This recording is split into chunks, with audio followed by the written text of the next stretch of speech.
actually marks the first book giveaway that I've ever done and the first active book haul that I've ever actively documented. I've done book hauls in the past, but I've never posted them anywhere on the internet. Thank you so much for Penguin Kids for hosting giveaways on your Instagram page. They really do a lot of these giveaways, and I think it's really cool because a lot of kids' books aren't getting the attention that they need to deserve. So props to your marketing team, Penguin Kids. It's working. I mean, I see you guys all over Instagram all the time. They actually sent me about, they're over here, which isn't in the feed, but they actually sent me like a good 10 or 15 books, so it's a decent amount. The first one up is Penny Draws a Best Friend by Sarah Shepard. Yes, the Sarah Shepard that wrote the Pretty Little Liars series. Apparently she's done this series for young readers as well. It gives me Dork Diaries vibes, or if you're gonna go old school, the Dear Dumb Diary series. A lot of little doodles and also small paragraphs thrown in. I haven't read it yet, but it looks really, really cute. Next up is Make a Move, Sunny Park. This has been by Jessica Kim. This has been on my radar for a while, but I haven't read it yet, and I'm really, really excited to. She also wrote Stand Up Yumi Chung, which is another one that I want to read. So, Jessica Kim, you're about to get at least 2 book reviews from me. I haven't looked up to see if she's written anything else yet, but I think that I'm going to really enjoy this one as well.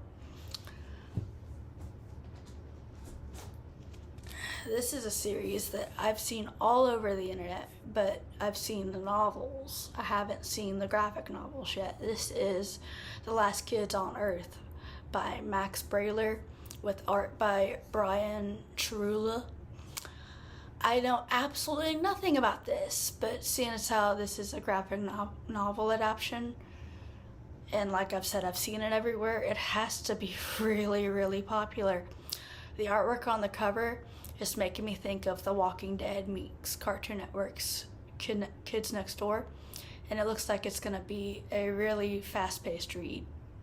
And if I remember correctly, this also has some sort of cartoon also. I could be wrong about that. I'll look into it and talk about it when I post the review of this. Next up is Weird, Sad, and Silent by Allison McGee. The summary of this one tells me that this novel is going to be emotional and thought-provoking. I'm going to be frank, something about the character art on the cover is a little unnerving, but I'm guessing given the intense title, that was intentional. Yeah, this seems like it's going to have like a lot of coping skills issues, and the summary mentions that bullying is going to be like one of the main topics. I feel like that's something that needs to be talked about with kids lately. I feel like bullying is more and more on the rise lately from what I've been seeing, so this looks like it's going to be a very heavy read, but I'm looking to read it nonetheless.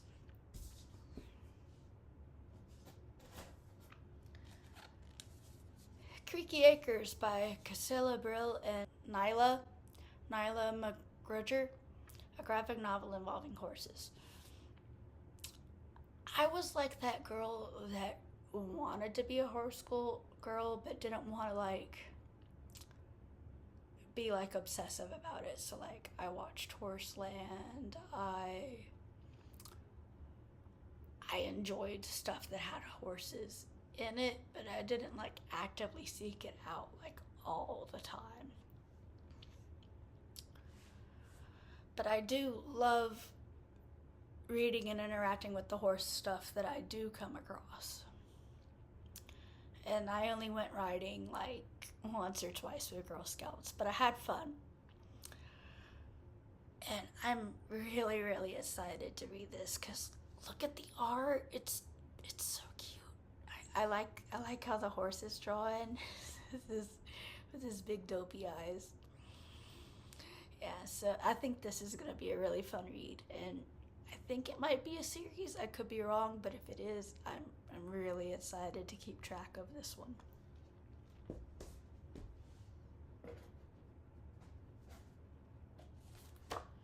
Magnolia Wooen Folded All, a Newbery Honor winner. Congratulations. I don't really see very many Newbery Honor winners lately. I feel like they were a lot more when I was a kid. I feel like we need to bring it back and give these books more attention. This is by Chanel Miller. Cute little mystery novel involving lost items with a laundromat as a central setting. I've never heard of this at all. I started it the other day. I'm about 22 pages in. The main character likes to save all the lost socks, from what I've read. And I think they're going to be a central plot point to the story. And I'm really, really, really excited to finish this one. It's not very long. It's pretty short. And this one also has illustrations in it scattered throughout. So if you're a reader that likes to see that, or if you're a kid that is too intimidated by text-only books, check this one out.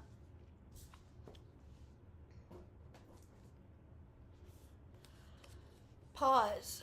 Gabby Gets It Together by Michelle Asasroncorn, and I did not pronounce that right. I'm sorry. It's a really, really long name.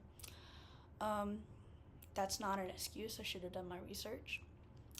But nonetheless, Michelle, I'm excited to read this one, and the illustrations are done by Nathan Fairbrain.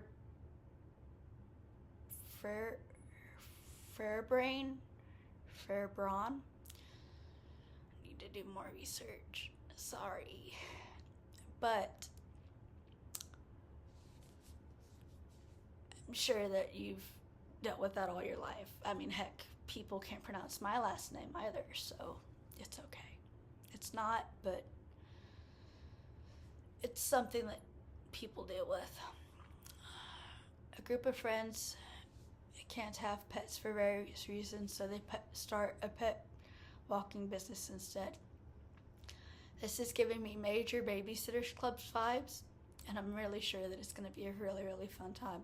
Also, really, really cute art style. It's giving me like the Babysitters Club graphic novels, if you've seen those. I know that those are really, really popular too.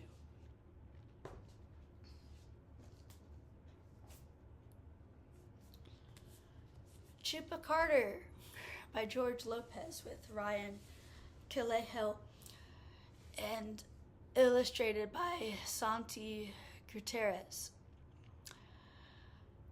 I will admit, I caved and I already read this one, and it's really, really good. And I didn't know it, but this is also a series, and they actually had a new book come out last month.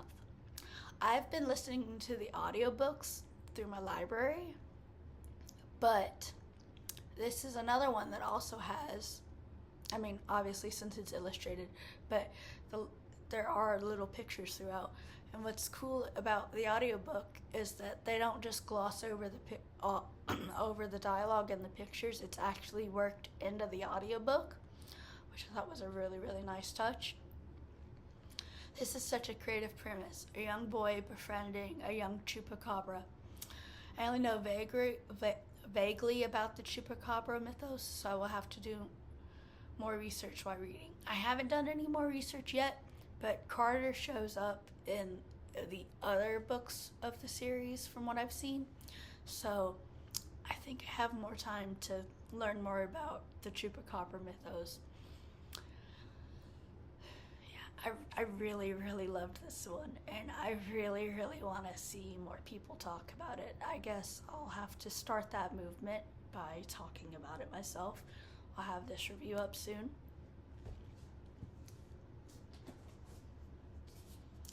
Into the Rapids by Anne Braden. A young survivalist gets the chance to test her skills in a real life situation, fighting against the weather and isolation.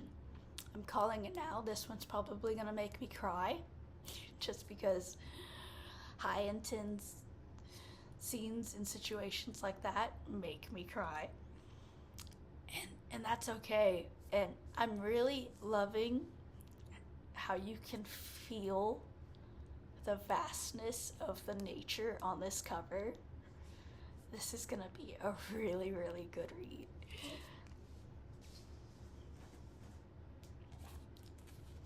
What Lane by Tori Maldonado. This book is going to tackle topics of race and white privilege. Though these topics are complex, I'm glad that they are being talked about more.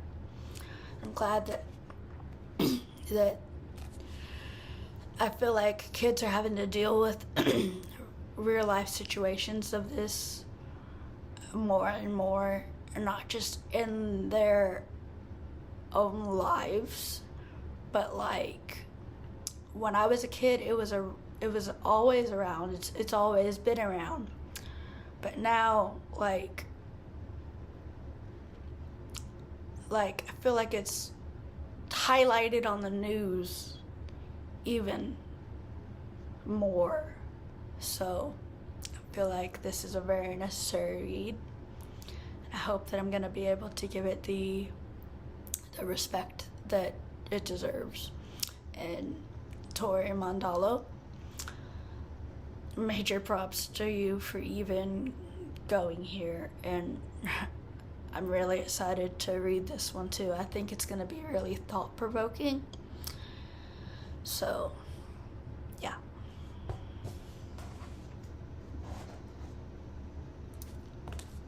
Summer at Squee by Andrea Wang.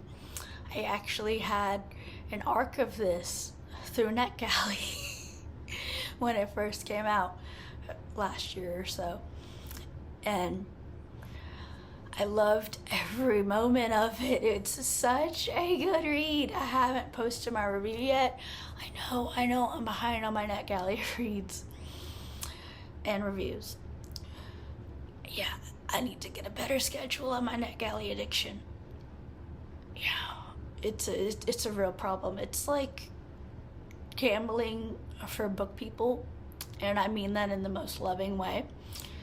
Thank you so much to NetGalley and all of the publishers that work with them, because I've looked at the prices for self-published people to host their books on NetGalley, and yeah, there's a reason why a lot of it is published works and not self-published works. But this was such a good read. This is where I learned about rice dough figurines. If you don't know what they are, go look them up on YouTube. It's like intricate, traditional, I don't want to kiddify it, but it's like if you took Play-Doh sculpting and made it as intense and artful and beautiful as possible. And yeah, that's just one thing that I learned from this book. And I really, really love it. And Andrea Wang, I'm going to have to look up and see if you've written anything else, because your writing style was amazing. I loved how it was so relaxed, and the way you do your characters was just really, really great. Props to you. And the last one, is it upside down? No, it just looked like it did because of all the people. Yeah, the very last one. See, like, that's a lot of books. It's a whole stack over here, a whole entire stack. Be Real, Macy Weaver by Lakita Wilson. A young girl moves for the summer so that her mom can go back to college. The focus on best friends and learning. that you can have more than one is making me think of Cadet Kelly. Well, that and the fashion designer stuff. Yeah. This had major Cadet Kelly vibes, but without all like the pseudo military propaganda. Even though, like, I love Cadet Kelly so much. Hilary Duff and Tristy Carlson Romano, top tier Disney stars. So yeah, this is the last book. I'm loving the colors they used for like all their outfits, and then like also down here for like the title and the author byline. Yeah, really cool. If you like what you see, please go out and support these books and authors, whether that be through purchasing or picking them up at your local library. Local libraries really need your attention and your patronage right now because of all the mess with funding and stuff going on right now. Plus, I mean like, and I know there's a lot of people out there that are like, well, my library's small, but look around at the bigger cities around you in your area. A lot of times, if you're a state citizen, they'll also have an option for you as a state resident to pay like a smaller fee than what out-of-state residents pay, so that you can still have access to that larger library system.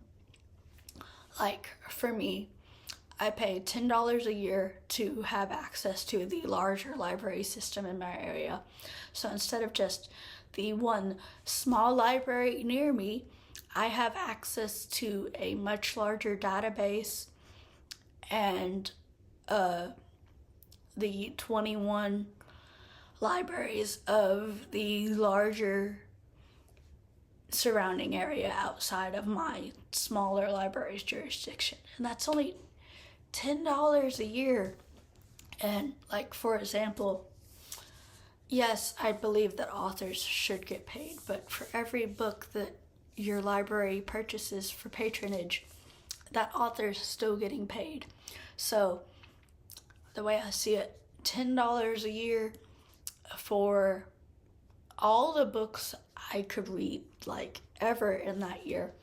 Or I could purchase this one hardcover book for $18.99. Like, it's not even a contest to me. I love books, and I am so thankful that I had these books sent to me. But hey, I don't have enough space to store all the books that I would be coming across and purchasing. And then with how paper pricing is right now, physical books are just, I'll admit it, they're out of my price range for retail purchase at this time. But if you like what you see, please remember to like, comment, and subscribe. And I hope that everyone is having a very lovely reading day. Until next time, this is Lindsay signing off. Bye.